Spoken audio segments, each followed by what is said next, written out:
familia euskaldunak anitzak gara.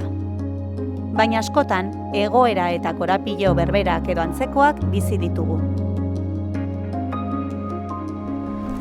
A veces no hablamos euskera y dudamos cómo acompañar a nuestras hijas e hijos.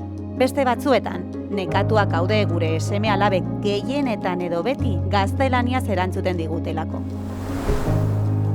Aspaldikoa dira gure ametsak eta egindako hautua, gure oinordekoen hazia ere bagara. Eta zu, zein da euskararekin bizi duzun korapiloa?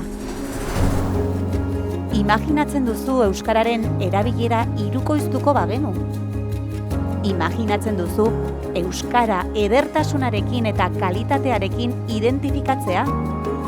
Imaginatzen duzu gure arteko harreman sareak eta loturak handitzea? Eta hiriburuzagian jendearen mingainak euskaraz dantzan jartzea? Iruñeko bihotzean, euskal hiztunen komunitatea trinkotzeko espazio ireki batekin amesten duzu?